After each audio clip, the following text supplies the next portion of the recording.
This is Trump on Earth. I'm Reed Frazier. There's a lot of bad news on climate change these days. Emissions are going up, and we've hit a new high in the concentration of CO2 in the atmosphere, 415 parts per million, for those counting. We also know that President Trump wants to do little, if anything, to slow down the buildup of greenhouse gas emissions in our atmosphere. The question many now have is, what will his eventual Democratic challenger have to say on the subject? We need to treat global climate change like the existential threat that it is. That's why I'm running for President of the United States. Yes, this is an economic growth issue of clean energy, but it is a moral issue very close to my heart. I get this. The fundamental question is, then why haven't we fixed it? It's corruption. What policies would they propose to combat climate change and prevent its worst effects from taking place? It is time to end all subsidies and tax breaks for the oil and gas companies. Some will criticize the Green New Deal for being too bold or being unmanageable. But I tell you what, I haven't seen anything better that addresses this singular crisis that we face, a crisis that could, at its worst, lead to extinction. Today, we're going to take a look at the 2020 field of Democrats with a reporter who covers climate politics in Washington, D.C. That's coming up in a minute. Hi, I'm Nate Cubis. And I'm Reggie Cubis. We're the sons of Trump on Earth producer Andy Cubis. She works behind the scenes. We think you should support this podcast on how do you say this word? Patreon. Because the environment matters for us kids. Go to patreon.com/TrumpOnEarth to learn more. You can pledge as little as $1 a month. We can even afford that with our measly allowance, right, Nate? Right. Thank you.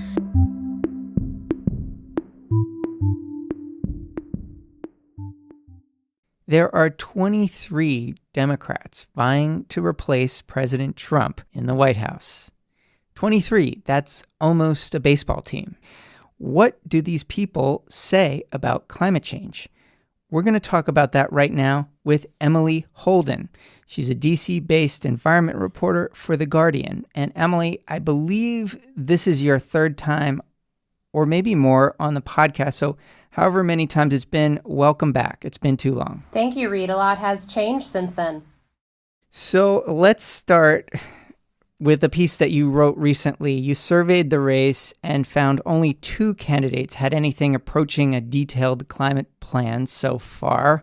It's Jay Inslee, which may be no surprise. He is sort of the climate candidate, but also maybe a bit of a surprise, Beto O'Rourke. This is our final chance. The scientists are absolutely unanimous on this, that we have no more than 12 years to take incredibly bold action on this crisis. What can you tell me about what these 2 folks are saying about climate change? Sure. So to be sure, a lot of the Democrats who are running for president are talking about climate change frequently. They see it as a serious threat, and many of them have proposed various ideas for how they would address it previously and in their current campaign. But these are the 2 that have actually rolled out something official saying this is our plan for how we're going to deal with this crisis. So Jay Inslee, the governor of Washington state, says that his plan is based on a lot of things that he has done in his own state. We need a nominee of the Democratic Party who will stand up to Donald Trump's idiocy, saying that wind turbines cause cancer when we know they cause jobs. And I'm perfectly prepared to do that as the governor who's had a 100% clean electrical grid bill I just passed, strongest in the nation, the best building codes, and approaching 50,000 electric cars on our roads. So I have a vision, I have the experience and the passion. He essentially wants the U.S. to be carbon neutral by 2045, and he lays out ways to get there. So he starts with the electricity and transportation sectors and buildings, building up to 2045. And then more recently, he put out a second part of his plan that is focused on basically transforming U.S. infrastructure and trying to create a lot of good paying jobs at the same time. So today, I'm announcing my plan for the evergreen economy, a plan to put $8 million Americans to work, and not just any job, but good-paying jobs across the United States of America. And I am proud. And Beto O'Rourke, he has a little bit of a similar plan, far fewer details, but he would try to get carbon neutrality by 2050, and he would spend $5 trillion on it. Inslee, on the other hand, says that he would have the U.S. investing $9 trillion. And just to be clear, neither of these plans are saying we're going to, use $9 or $5 trillion of the federal expenditures. There's like some tax incentives at work and things like that. Yes, and part of it would be using federal dollars to essentially leverage private capital. So for Inslee in particular, it would be each year for 10 years, the federal government would be investing $300 million and expecting to get a $600 million return on that. We're going to go to the other candidates in a little bit, but I'm wondering what has been the reaction to these two plans, if there's been any. I think Inslee's has been pretty heralded. I did see that there was one contributor to the UN's IPCC report, kind of the body of all of the climate change knowledge that the world scientists agree on.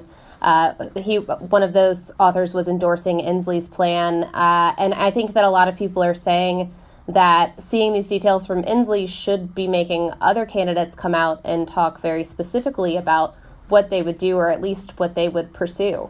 Right, and Inslee's, I don't want to say he's not a serious candidate, but he's polling at something like 1%.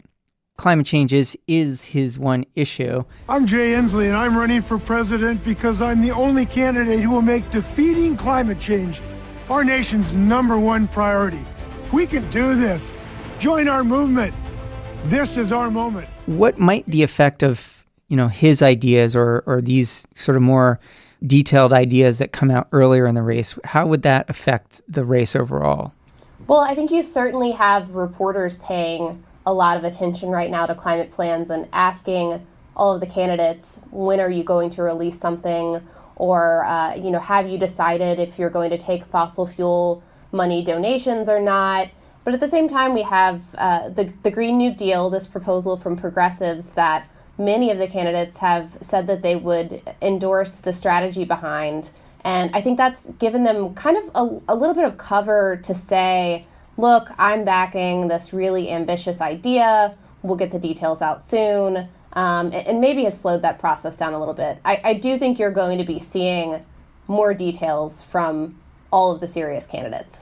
Besides O'Rourke and Inslee, what have some of the other candidates said about climate change? Any policies that stuck out to you? Well, I think we can safely say they all back, more research and more funding into technology. We've seen pretty big plans in the past from some of these candidates. So Bernie Sanders, for example, he introduced a bill a couple of years ago that would have cut carbon emissions 80% by 2050 in the U.S., which is definitely substantial. He recently has been talking more about the Green New Deal, and he hasn't gotten as much into more of the specifics, although I think we can expect to see something more of a plan coming from him soon. Elizabeth Warren has had this idea that has caught on pretty well to ban new drilling or mining on federal lands, which the carbon emissions we see from those activities, it's pretty significant in the U.S. It's about a quarter, but banning the new drilling or new mining would have a smaller effect. So it's one of those things that when added together with other plans and other things she has suggested, it could make a big impact, and it seems to have a lot of support. Most of the other things that you have seen have been some of the more traditional sort of carbon cutting efforts that we have been talking about for many years, like the changes that you can make with energy efficiency and in buildings and kind of across all of these sectors. Right, and let's talk a little bit about the Green New Deal. If you haven't, been on the surface of the earth lately or paid much attention, maybe you could just explain what that is. Is it a policy? Is it a wish list? What is the Green New Deal? I like to say it's a vision. So it is, in legal terms, it's a resolution, not a piece of, not a bill, not the typical kind of legislation that we talk about. And so it's been drafted and co-sponsored by many people in Congress, Democratic progressives, and it really lays out all of the things that they would like to see happen at the same time that the U.S. is fighting climate change. So it's this idea that you can make these wholesale changes to the way that we live, to the way our economy operates, essentially, ratcheting down and then eliminating a lot of fossil fuel, if not all fossil fuel use. And you can do that without overburdening the people who are already burdened, like the poor and communities of color, who are already feeling the effects of pollution and could, otherwise also feel the effects of the rising costs of things as you implement these changes. And so, what are candidates saying about the Green New Deal? It's been sort of like attacked from the right as, sort of a pie in the sky, a liberal wish list. Are candidates generally kind of defending it?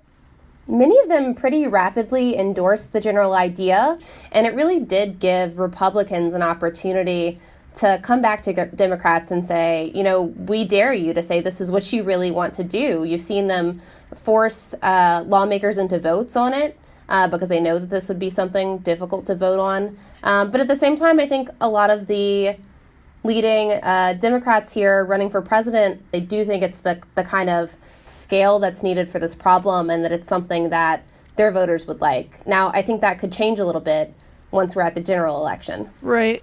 And this kind of brings us to somebody who's sort of looming large in this race, and that's Joe Biden.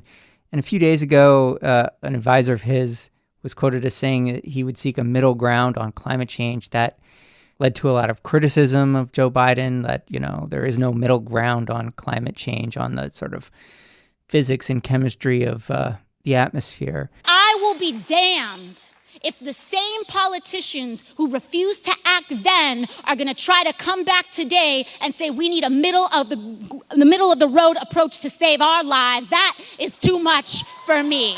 I've never been in the middle road on the environment. I made a speech on the floor back in 1987 and talking about why there's an existential threat to humanity if we don't move.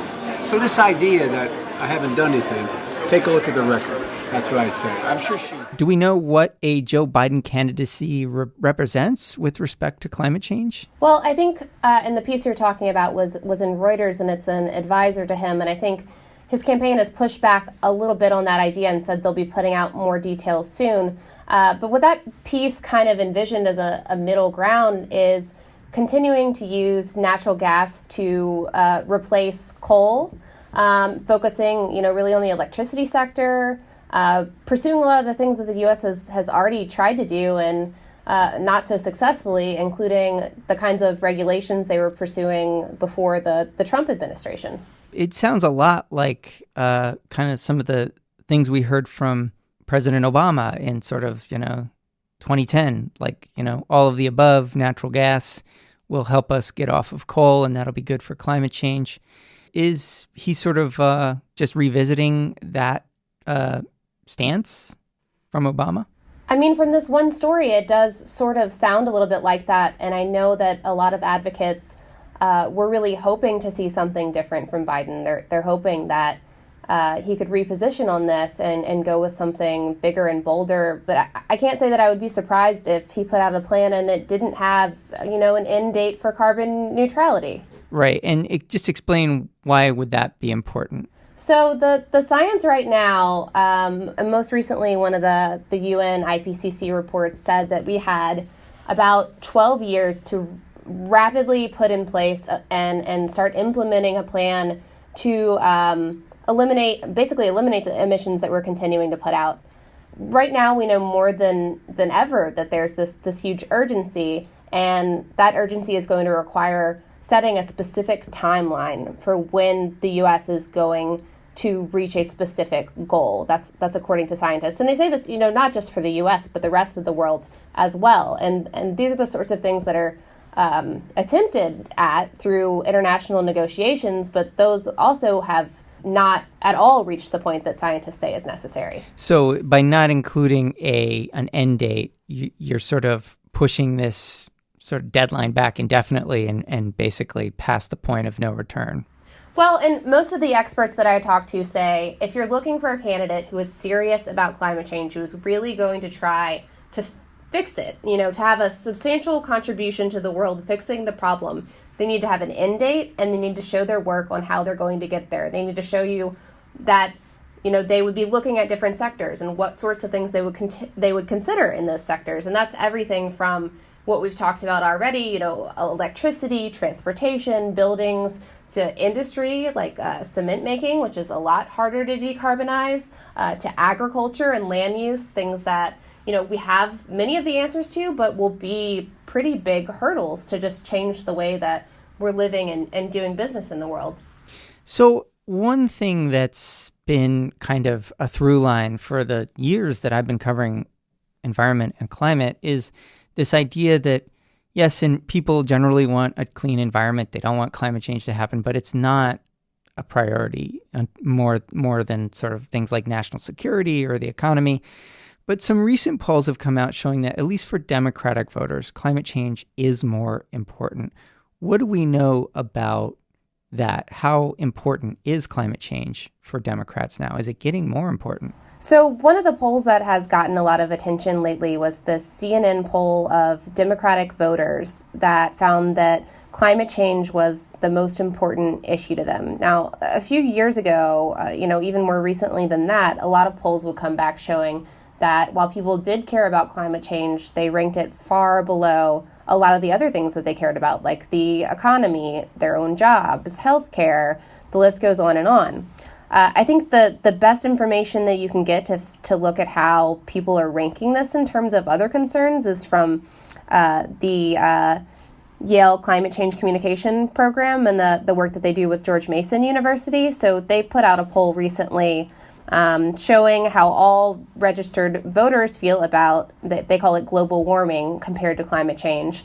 And they found that they ranked global warming 17th.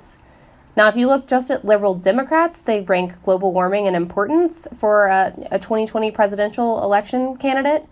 They rank that third, but then it just goes down and down as you look at more conservative voters. It's actually the last consideration that conservative Republicans have in deciding who to vote for in 2020.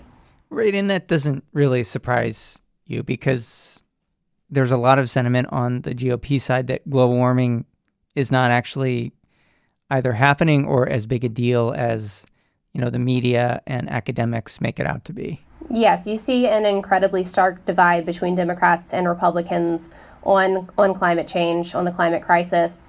And you see that it's even more divisive than a lot of issues that have as much space in the media. So from this one poll, it looks like it's actually more divisive. There's more of a range between the parties than the polling on abortion.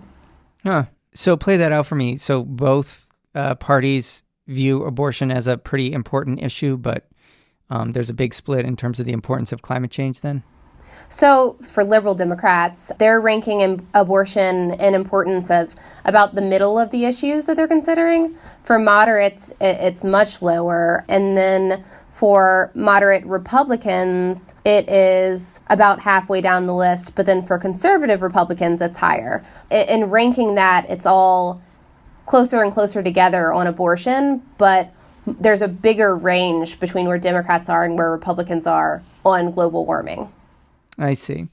So what happens? I know we don't really know the answer because we don't know who the candidate will be, but what will the importance of the debate about climate change within the Democratic Party now, what importance might it have come the general election when there is a candidate? Famously in 2016, there were no questions about climate change at any of the debates. Do we think we'll see a repeat of that? All things held constant, I would say that you could definitely see a drop-off in how much the candidates are talking about climate change when you have a Democrat facing Trump instead of a bunch of Democrats in a race together for the primary.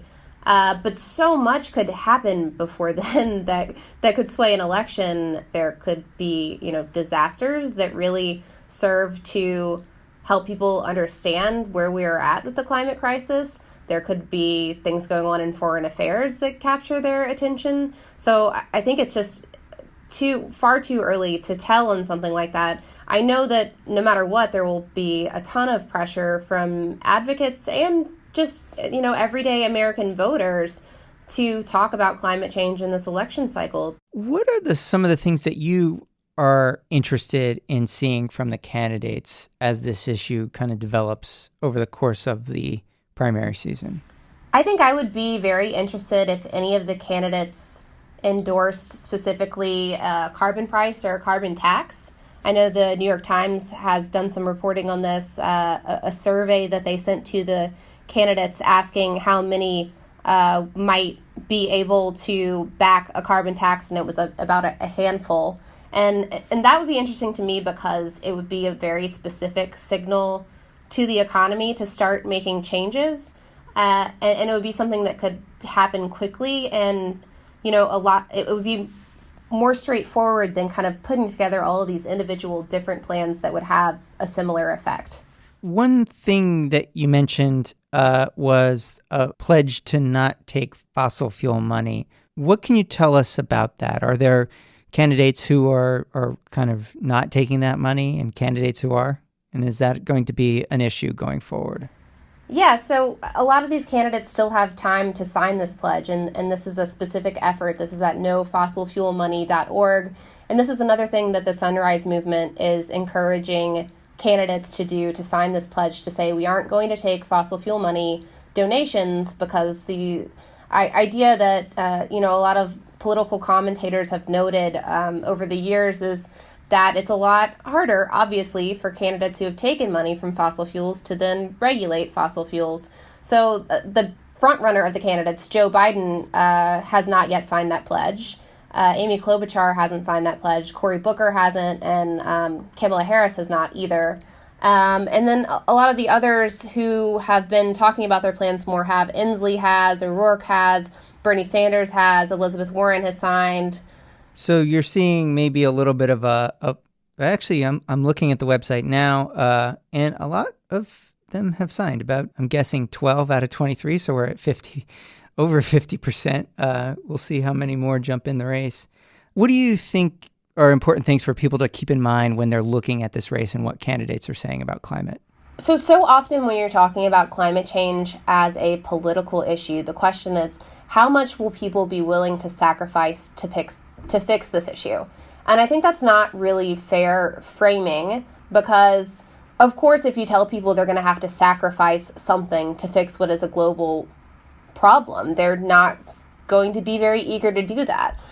But we're not talking about people, never driving cars again. We're not talking about people not eating cheeseburgers again. What we are talking about is a really systemic change. So you could see big changes in agriculture where, we would have a lower carbon footprint for beef, and maybe it would be something people eat less of, but it could still be available. We could have electric vehicles that are hooked up to a grid that is, zero carbon, renewable energy or other power. There are changes that need to be made system-wide that don't necessarily affect an individual's life in a really big way or in a noticeable way, depending in large part on how you design the fix. And that is why these are such critical questions for the candidates right now, because I think, as Jay Inslee put it, in getting a little criticism for being a one-issue candidate, he said climate change is not one issue. It's every issue. Addressing it is going to mean looking at policies and,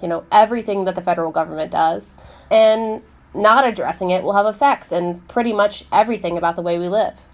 Right, and everything all of us do, really. So one of the things that you hear a lot from people who are fighting against the U.S. taking more action to do something about the climate crisis is that, the rest of the world is polluting too. And that may be true, even though a lot of the countries that are doing the polluting are making massive changes that have a bigger impact on their country than the changes that we're talking about for the U.S. would have on us. But I always say that we should remember that the U.S. is the biggest historical contributor of climate change pollution that is heating the planet in history. And also keep in mind that so much of this has happened so rapidly. So if you're 30 years old right now, half of the emissions that are warming the planet that have come since the industrial age have come in your lifetime. So if climate change is becoming more important to people. Why might that be? I think that we see people seeing the effects of climate change more and more in their everyday lives. And I think even a couple of years ago, a lot of journalists wrote about climate change as this impending future threat. But now we're writing about it more and more as a current threat, because these are things that we're already observing that are making it harder to live on our planet. So, even farmers who might tell you they don't, acknowledge climate change, the idea from scientists will say they see the changes that are happening with their crops. They know it's harder to grow things where they used to grow things. They're experiencing more drought.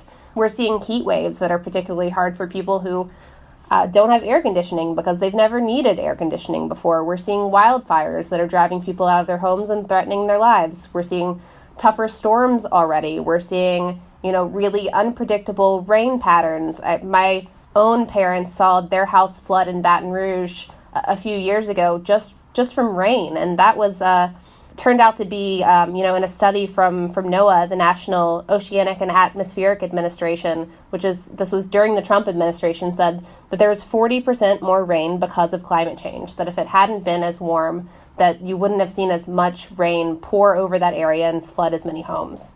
Right, and the rain that we saw, breathtaking rain fall on Houston from Hurricane Harvey and Hurricane Maria in Puerto Rico.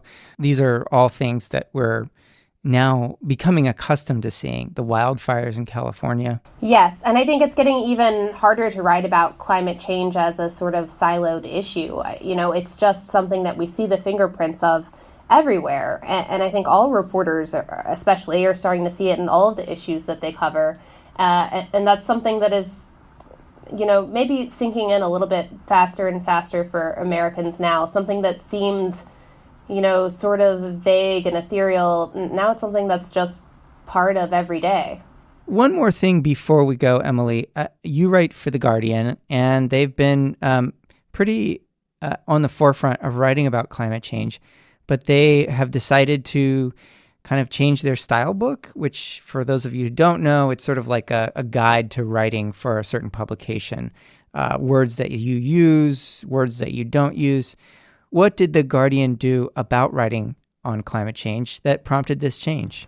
Yeah, so we all got an email from our editor-in-chief in the UK saying that, because of the urgency of climate change that we're seeing increasingly, that we need to be a lot clearer with our language and expressing that in ways that are accessible to people. So instead of just saying climate change now, we're encouraged to use words like emergency, crisis, or breakdown. A report came out recently from the IPCC that about 1 million species, including humans, are at risk because of climate change in the very near future. And a lot of that was referred to as the biodiversity report. And we're encouraged now to talk about wildlife instead. So it's just a way, I think, to take a step back and make sure that we are connecting with our readers and that they understand what it is that we're talking about, that we're not using lingo that, doesn't resonate with people for something that is actually a large looming crisis. And also interesting, I found, was no longer using the word climate skeptic. Now we're going to just use climate denier.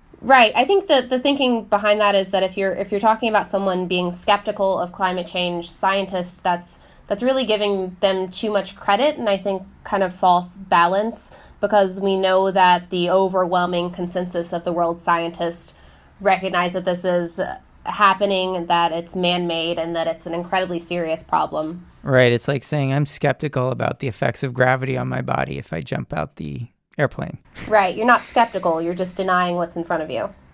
All right. Well, thank you so much for coming on. This was great, as always. I feel like you're definitely in the ring of honor at Trump on Earth. Thank you. I will be expecting a coffee mug or something sometime. Yeah, there you go. All right. Emily Holden, thanks so much. Thank you. Emily Holden is a reporter for The Guardian. Thanks for listening to Trump on Earth. If you like our show, please consider supporting us through Patreon. Just go to patreon.com/TrumpOnEarth. And another thing you can do is to review us on iTunes or wherever you get your podcasts. I looked on there. It turns out there's a lot of you who have reviewed us, and we really appreciate all your comments, both the positive ones and the negative ones. We like feedback. So you can also reach us online. We're at trumponearth.org.